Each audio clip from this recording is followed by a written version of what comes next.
Diberi Gx sama dengan X tolak 2 per X tolak 1. Untuk yang A, diminta kita cari G negatif 1. Jadi bila nampak G negatif 1 tu, kita dah faham lah sebenarnya diminta kita cari fungsi songsangan.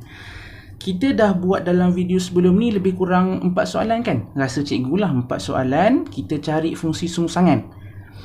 Jadi kat sini kita recall balik lah. Okay? Kita dah tahu sebenarnya Gx yang dia bagi ni sebenarnya dalam bentuk Gx sama dengan Y. Betul tak? Jadi bila kita songsangkan, X dengan Y ni akan berubah kedudukan. Kan? Dan kita dah tahu X tolak 2 per X tolak 1 ni sebenarnya sama dengan apa? Sama dengan Y ke sama dengan X? Sama dengan Y. Okay? Mana yang tak yakin, tengok balik video cikgu sebelum ni. InsyaAllah kamu akan dapat jawapan. Okay? So, apa kita buat? Kita akan katakan Y sama dengan X tolak 2 per X tolak 1. Betul tak? Dekat sini, Y ni adalah sebagai kita punya perkara rumus. Ataupun bahasa lain dia, Y ni diungkapkan dalam sebutan X. Kita tak nak. Kita nak X diungkapkan dalam sebutan Y. Sebab apa? Sebab nanti bila kita songsangkan, kan ada sama dengan X kan? Kita nak gantikan X dekat sini tu dengan X perkara rumus yang kita akan dapat nanti. Okay? So, mula-mula kita pindahkan X tolak 1 ni ke sana dan kita kembangkan teruslah. So, dia akan jadi XY tolak Y sama dengan X tolak 2. Dekat sini cikgu bawa X ni masuk sini. Lepas tu negatif Y ni cikgu tendang ke sana. Dia akan jadi XY tolak X sama dengan Y tolak 2. Cikgu faktolkan yang X ni. Dia akan jadi X buka kurungan Y tolak 1. Okay, sama dengan Y tolak 2. Okay, dekat sini X sama dengan Y tolak 2 per Y tolak 1. Okey, dah dapat dah X sebagai perkara rumus ataupun X diungkapkan dalam sebutan Y. Dah dapat macam ni, kita patah balik kepada fungsi songsangan yang kita nak buat. Okey, tulis je balik. Dia akan jadi G negatif 1 Y kan sama dengan X kan?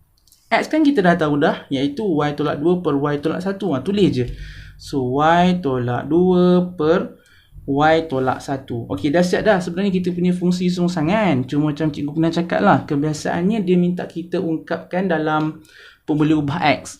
Kan? So, kita tukar je lah kepada X. So, G negatif 1 X sama dengan X tolak 2 per X tolak 1. Dah siap dah. Ini kita punya fungsi songsangan. Kalau tengok kan, kita punya fungsi songsangan ni, nilai dia sama je, tak berubah apa dengan fungsi asal G itu. Ni kebetulan je ni sebab kebiasaannya kita akan dapat yang berlainan. Ni kebetulan. Okay. Boleh jadi betul, boleh jadi salah. Okay. Bertuahnya soalan ni sebab dia ada soalan tambahan tau. Yang B ni. Buktikan bla bla bla semualah. Okay. Katakanlah kalau soalan B ni kita tak dapat nak buktikan. Sebab kita pun tahu bila soalan tu kata buktikan, makna kata benda tu dah betul dah sebenarnya. Cuma dia nak tengok jalan kerja kita bagi mensahihkan lagi benda tu, betul tak?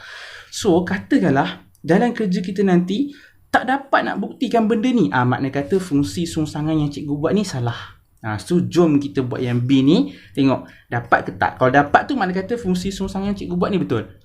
Kalau tak dapat macam apa dia kata buktikan ni, salah tu. Okay. So, untuk yang B,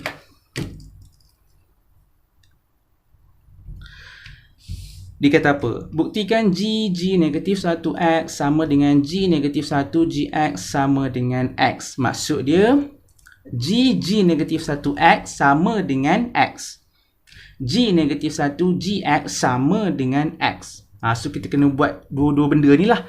Okay. Dan make sure kedua-duanya ni mestilah kita akan dapat X. So, jom mula-mula kita buat dulu yang G negatif 1X ni. G negatif 1X. Okay, kita dah tahu dah. Kita akan buat kerja daripada kanan ke kiri. So, kita akan buat yang G negatif 1X dulu kan. Okay.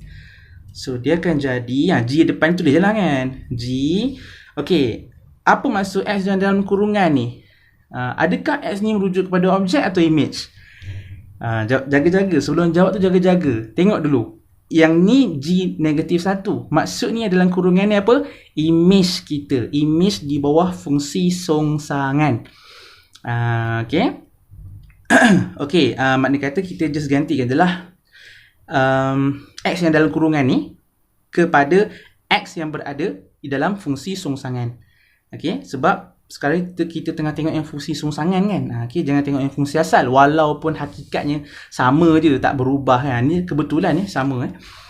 Okay, so dekat sini tulis jalan balik, dia akan jadi X tolak 2 per X tolak 1. Betul tak? Sebab G -1X. Dah dapat dah G -1X. Tulis jalan balik kan.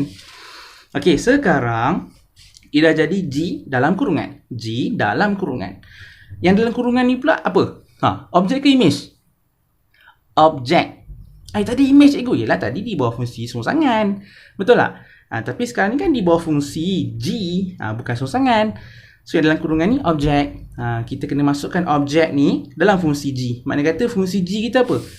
Ni, X tolak 2 per X tolak 1. Yang X ni, kita kena gantikan dengan yang dalam kurungan ni. Okay? So, kan X tolak 2 per X tolak 1 kan? Dia akan jadi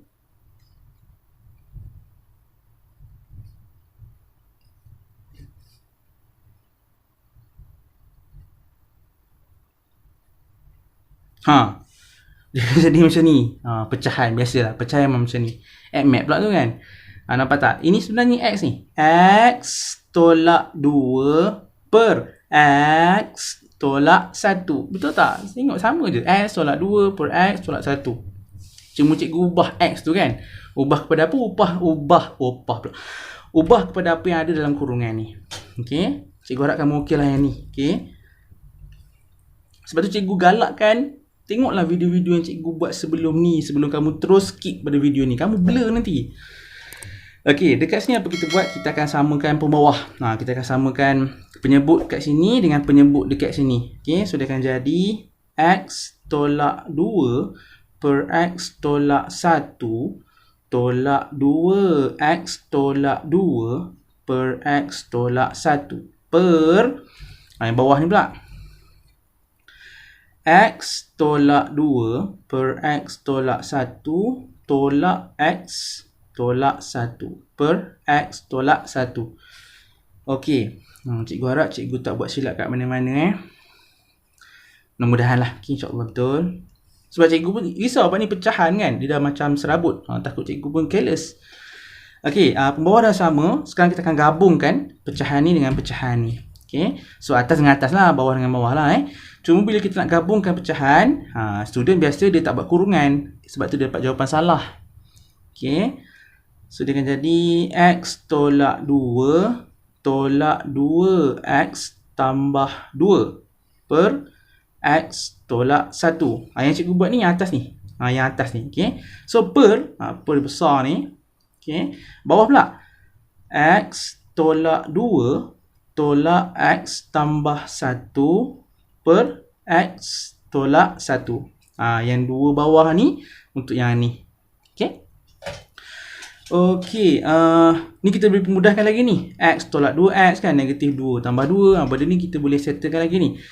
Macam 2 dengan 2 ni terhapus lah. Negatif 2 tambah 2 kan. Hapus lah. Lepas tu yang ni pun akan terhapus ni. X tolak dengan X terhapus. Okay, tinggal yang lain tu kita pemudahkan. Okay, cikgu bawa ke sebelah. Okay, dari sini X tolak 2X kita akan dapat negatif X kan. So, negatif X per X tolak 1 per, yang bawah ni pula negatif 2 tambah 1. Negatif 1 per X tolak 1. Okay. Dekat sini, negatif X per X tolak 1 darab X tolak 1 per negatif 1. Cikgu kenapa darab pula?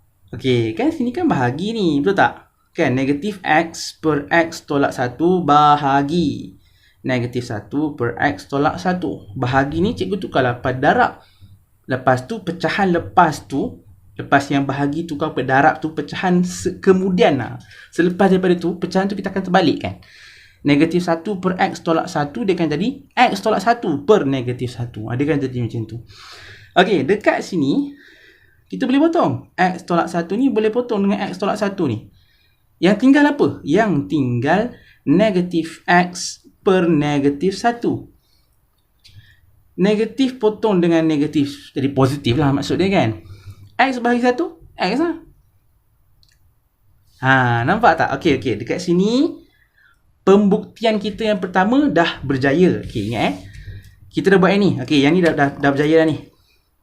Okey, sebab kita dapat G negatif 1X sama dengan X. Betul tak? Okey, yang kita buat ni. Nampak? G negatif 1X. Kita dapat X. Sekarang ni, kita test pula yang ni. G negatif 1 GX. Dapat tak sama dengan X? Ini kita kena buat juga.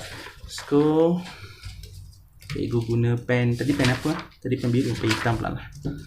So, sekarang kita buat pula yang apa? G negatif 1 kan? G negatif 1 GX.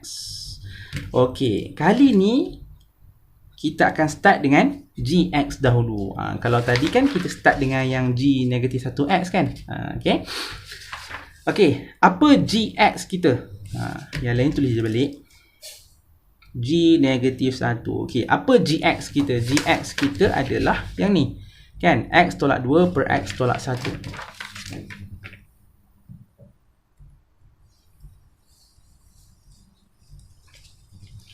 Okey, sekarang ni dalam kurungan ni dah mewakili apa? Agak-agak objek ke image? Jaga-jaga kat sini cikgu nak latih kamu ni. Jaga-jaga. Cikgu duk ulang-ulang je ni.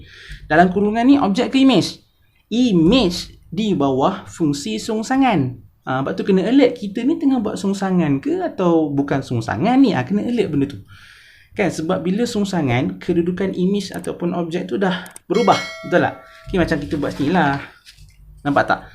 X dengan Y tu terbalik dah. Okay. Okay, so kita masukkanlah yang dalam kurungan ni ke dalam fungsi sungsangan kita. Okay, fungsi sungsangan kita yang mana? Yang ni, X tolak 2 per X tolak 1. Kita gantikan X semua ni dengan apa yang ada dalam kurungan. So, dia akan jadi X tolak 2 per X tolak 1 tolak 2 per X tolak 2 per X tolak 1 tolak 1. Okay. Cikgu tak nak teruskan lagi. Sebab apa? Kamu tengok benda ni sama tak dengan benda yang kita buat ni? Yang ni, okey, sama tak dengan yang kita buat ni? X tolak 2 per X tolak 1 tolak 2 kan? Okey. X tolak 2 per X tolak 1 tolak 2. Okey, lepas tu X tolak 2 per X tolak 1 tolak 1. X tolak 2 per X tolak 1 tolak 1. Sama ke tidak? Sama je. Makna kata, daripada sini, dia akan melalui proses yang sama. Sampailah hujungnya, kita akan dapat X balik. Jadi, makna kata,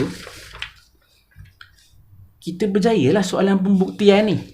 Betul tak? Yang ni pun kita dapat X. Yang ni pun kita dapat X. Secara tak langsung, yang ni pun samalah dengan yang ni. Maksud dia betul tak? So, terbukti. Settle sampai sini. Okay, boleh faham ke tidak ni?